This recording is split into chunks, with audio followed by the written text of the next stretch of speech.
never ever underestimate the power of Allah. You know, there was a sheikh who mentioned this in Saudi Arabia, and there was a doctor that visited him from Pakistan and told him a story that happened to him. So he says, what happened to me? He says, the doctor who's speaking is a top neurologist, one of the top doctors in Pakistan, or, you know, a very, very good doctor, very hard to meet. It's said that perhaps you would have to wait months on end before you can get an appointment to see him. So what happened is, he says, I was flying from one city to another, a very busy man, flying quite often within the country and perhaps even outside. And he says, suddenly the clouds built up. Huge clouds, and the lightning started striking, and it started pouring, and there was lots of turbulence, and one of the engines was struck and it was damaged. So we had to land. And so what happened is, the landing was at a nearby little airport or a little strip and so on.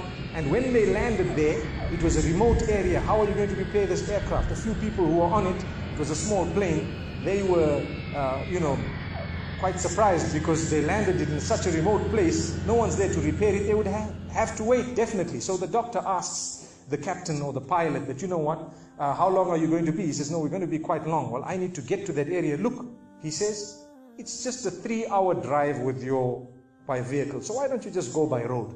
And you know, you can go there and get there. He says, okay, good idea, because this is going to take long.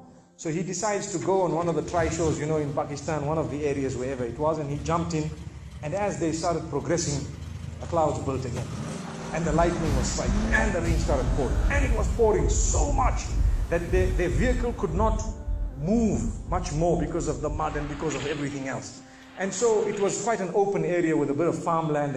And after a while they realized, look, we're not getting anywhere. There's a little house here. Why don't we just go there? We can read our salah. Perhaps we can, see, have a bit of a meal or whatever else. And they decided to knock the door. Strange people, strange land, far off, out in the rurals.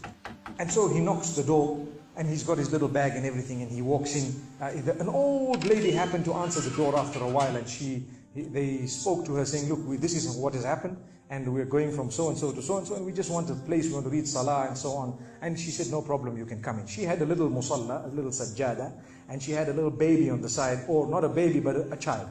And the child, every little while, she's actually checking on the child, and she's sitting on that musalla, making dua and reading her own salah. These people fulfilled their salah, did whatever they had to.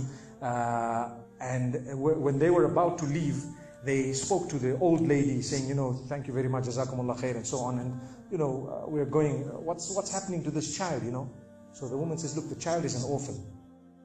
And the child is unwell, not well at all, very sick. And we've been to all the doctors around. And subhanallah, I'm the grandmother of this child. The doctors have told us that there is only one specialist around who can help this child. And we tried to make an appointment, but they asked us to come 6 months later. And it's far away. I've been making dua to Allah ever since that day. Ya Allah, make it easy for us. Child is sick. Make it easy for us, Ya Allah. So the man says, what's the name of that specialist? So the granny says, it's Dr. Ishan. Immediately this doctor burst into tears. He burst into tears. Straight away, he burst into tears. Why are you crying? Your dua has just been accepted. For your dua, the thunder came, the lightning came, the engine struck, we came down, we came on the road, the rain came again and stopped us and so on. And do you know what? The rain only stopped after the question was asked. Now it happened.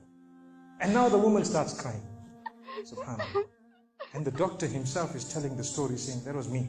It happened to me, he says.